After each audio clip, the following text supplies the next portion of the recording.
मेरे प्रिय देशवासियों, मैं हूं आप सभी का सुचिंतक भिक्षु की थिरुज्योति, राष्ट्रीय महासचिव अखिल भारतीय भिक्षु महासंघ। और आज मैं हूं सेक्टर 3 में स्थापित हमारे बौद्ध उपासकों द्वारा एक बहुत प्यारा सुंदर विद्याल बुद्ध उपासना बिहार समिति के द्वारा स्थापित किया गया उपासना विद्याल। ये छोटा विद्यालय लेकिन बड़ा प्यारा विद्यालय है और यहाँ से बहुत अच्छा संदेश जाता है। यह हर संडे को विधिवत रूप से, नियमित रूप से यहाँ बुद्ध वंदना होती है, धम्म वंदना होती है, शंख वंदना होती है और दूर दूर से बहुत भिक्षु जो आते हैं उनका स्वागत होता है और उनके द्वारा यहाँ पर प्रवचन दिए जाते हैं। और सबसे बड़ी बात है, मेरे साथ में है बुद्ध उपासना बिहार समिति के अध्यक्ष आदरणीय उपासक विजेंद्र सिंह जी और रामजी सिंह साहब अपना परिचय महासचिव पद पर हैं। और मैं जगदीश चंद्र सिंघल जी सर, कबीर सामाजिक उत्थान संस्था से। जी जी जी। और हमारे एनसी गौतम साहब हैं, वो भी बताएंगे इस पद पर। सर आप जरा प्लीज, मैं पद भी नहीं हूँ, कोई बात नहीं, आप देखिए यहाँ के सभी जिम्मेदार ये सभी जिम्मेदार उपासक हैं और एनसी गौतम जी पास में रहते हैं। और ये विद्यालय सेक्टर 3 में युवा शक्ति स्कूल के पास में है। इनकी बड़ी मेहनत, बड़ी लगन के साथ ये विद्यालय तैयार किया गया है। और जैसा कि आप विधिवत रूप से जानते हैं कि जो गया की जमीन जो चेंज के लिए हम 6 साल से प्रयास कर रहे थे, यहाँ की टीम ने सबसे ज़्यादा अच्छा साथ और सहयोग किया है, मनोबल भी बढ़ाया है। तो मैं इनके लिए सदैव साधुवाद के पात्र भावना बनाए रखूँगा और ये साधुवाद के पात्र हैं, विशेष साधुवाद के पात्र हैं। और जैसा कि आप देख रहे हैं कि हमारी प्रज्ञा दर्पण पत्रिका त्रैमासिक पत्रिका है, जिसका 50वां अंक आज प्रथम 50वां अंक का प्रथम कॉपियाँ, प्रथम प्रतिलिपियाँ इनको दी गई हैं यहाँ के उपासकों को। तो ये मान के जाए कि दिल्ली के बौद्ध उपासक द्वारा उपासना बिहार में बुद्ध उपासना बिहार समिति के कुशल नेतृत्व के अध्यक्ष कुशल नेतृत्व में इसका आज विमोचन किया गया है। और मैं आशा करूँगा कि इस किताब से इसी प्रकार से लोग जुड़े रहें। बाकी इस पर हमारे आदरणीय उपासक विजेंद्र सिंह जी और यहाँ के कार्यकारिणी के उपासक अपने विचार रखेंगे। आप बोल सकते हैं। मंडल मंत्री प्यारे साथियों, बड़ी खुशी की बात है कि प्रज्ञा भूमि ट्रस्ट के द्वारा ये प्रज्ञा दर्पण का 50वां अंक जो हम सबको बनते जी ने दिया है, मैं इनको साधुवाद और धन्यवाद करता हूँ। और साथियों, मतलब ये है कि जो प्रज्ञा भूमि ट्रस्ट है वो उसका एक बहुत बड़ा काम किया है कि बोध गया के अंदर 4000 स्क्वायर मीटर से ज़्यादा जमीन एक ली है, एक रजिस्ट्री हो चुकी है।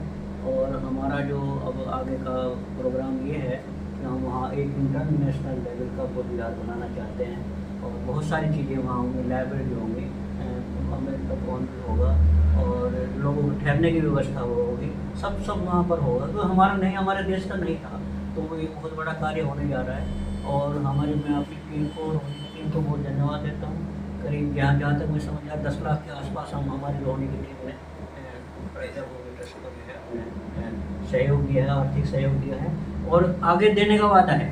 ये नहीं कि हम यहाँ रुकना नहीं है, तो वहाँ तो बहुत बड़ा काम है, उसमें निरंतर सहयोग की आवश्यकता है। और मैं अपने साथियों से कहता हूँ आप सहयोग दें। और लोगों से मेरी ये रहती है, तमाम रिक्वेस्ट रहती है, व्हाट्सएप पर रहती है कि भाई जो हमारे लोग हैं यूपी के, मध्य प्रदेश के, राजस्थान के और बहुत जगह लोग जुड़े हुए हैं कि वो आएँ। और इस जो ये एक काम हम जिम्मेदारी हमारे ऊपर आई हुई है कि हम सबकी जिम्मेदारी है। ये कोई भंते जी का बुनियाद नहीं होगा, ये हम सबका होगा और एक नाम भी होगा। मैं बहुत सारे लोगों से कहता हूँ, अगर ये आपने इसमें सहयोग नहीं दिया तो एक समय ऐसा आएगा जब ये बन जाएगा तब आप शायद पछताएं कि हमने इसमें कुछ नहीं दिया। अब बहुत सारे, जैसे कि हमने यहाँ बुद्ध विहार बनाया, बहुत सारे लोगों से जब मैंने पैसा गाय के खिलाफ रुपए, तो बहुत सारे लोगों ने हाँ कर दिया, नहीं दिया, कुछ नहीं दिया ही नहीं। लेकिन कुछ लोग बनते कि मेरे पास में बाद में जब ये बन गया कि भाई साहब मैं कुछ देना चाहता हूँ, मैं क्या करूँ जी, क्या करना, सही बात, जरूरत नहीं। अब उनको महसूस हुआ। तो साथियों, मैं अपने बहुत सारे साथियों सभी से, रोहिणी के और दूसरे सभी से कहता हूँ कि सहयोग दें और इस काम को भी हम आगे बढ़ाएं। जी Ramji sir please. Myself doctor Ramji Singh, मैं बुद्ध उपासना बिहार समिति में जनरल सेक्रेटरी हूँ। और मेरा भंते जी को बहुत बहुत साधुवाद। जो प्रज्ञा दर्पण के माध्यम लगातार कंटिन्यूसली 50वां अंक प्रकाशित हो रहा है, ये अपनी इनकी बौद्धिक पावर दिखाई दे रही है, बौद्धिक कितने मजबूत हैं ये दिखाई दे रही है। और जो बोध गया में ट्रस्ट बनाया गया है, सराहनीय काम भंते जी का, जो इंटरनेशनल लेवल की सोच रखी है और बुद्धिज्म को बढ़ावा, मतलब बुद्धिज्म को और ज़्यादा बढ़ाना, किस तरह ये उसका एक अध्याय भी है, एक पार्ट भी है, एक हिस्सा भी है। और भंते जी बहुत अच्छी तरह से इस कार्य में कर रहे हैं। रोहिणी की टीम विधिवत लगी रहती है भंते जी से फोन पर वैसे भी, और हम जहाँ भी होगा हर संभव प्रयास करेंगे। हमारे कुछ प्रधानाचार्य इस विचार के हैं, तो वो भी हम उनसे कहेंगे कि उन्हें सहयोग करें और हम करवाने की पूरी कोशिश करेंगे। भंते जी को पुनः साधुवाद। हमारे भंते जी कई बार यहाँ पर आए और हमें बहुत अच्छा लगा, हमारे बुद्ध विहार पर प्रवचन और देशना दी, इसके लिए भी भंते जी को बहुत साधुवाद। और हम पुनः भंते जी को आश्वस्त करते हैं कि हम इस कार्य पुण्य कार्य में इंटरनेशनल सोच को पूरा करेंगे और एक बढ़िया सा बौद्ध भिक्षुओं का प्रशिक्षण केंद्र भी वहाँ बनेगा। उसका जो भंते जी का जो सपना है उसको पूरा सफल करेंगे। साधुवाद। इन्हीं शब्दों के साथ अब हम निवेदन करेंगे कि गौतम साहब कुछ कहें। भंते जी का ये पुण्य कार्य जो है, हमारे हृदय से एक आवाज़ निकलती है कि हमको उनका बहुत सहयोग करना चाहिए। उन्होंने ये पुस्तिका जो निकाली है 50वीं, ये जन जन तक भगवान बुद्ध का संदेश और बाबा साहब का जो मिशन है उसको जन जन तक पहुंचाने का इनका बहुत बड़ा प्रयास है। उस प्रयास के लिए ही इन्होंने कहा कि हम जो है बौद्ध गया में जो ज़मीन ली है वहाँ बुद्धिस्ट सेंटर बनेगा, वहाँ जो है भिक्षुओं की ट्रेनिंग सेंटर बनेगा जो कि विश्व के अंदर है। ये बहुत बड़ी सोच भंते जी की है और हमारा तन मन धन से भंते जी को हम सहयोग करेंगे और लोगों से भी करवाएंगे। ये हमारा वचन है भंते जी के साथ में।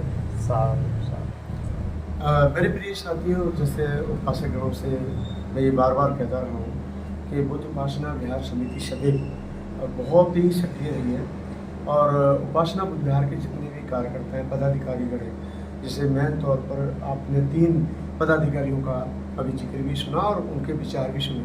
बाकी में मैं भी इनको तहे दिल से बहुत रेस्पेक्ट देता हूँ कि इन्होंने दिल्ली जैसे एक पॉश एरिया में इतना प्यारा सुंदर बुद्ध विहार स्थापित किया। भगवान बुद्ध की प्रतिमा विराजमान है, महापुरुषों की प्रतिमा फोटो यहाँ पर लगी हुई है और ये सच्चाई है कि हमारे सभी पूरे देश में ऐसे बुद्ध विहार होने चाहिए जब विधिवत रूप से नियमबद्ध रहकर पूजा हो, वंदना हो और साथ ही उपासकों के अंदर संस्कार होते रहे। इन्हीं बातों को ध्यान रखते हुए हमारे उपासकों को अपने क्षेत्रीय बुद्ध विहारों में जाना चाहिए और जुड़ना चाहिए और वहाँ के बुद्ध विहारों में अपना योगदान जो भी उनसे बने समय अनुसार करना चाहिए। मैं इसी पुनीत मंगल कामनाओं के साथ आप सभी को पुनः साधुवाद देता हूँ।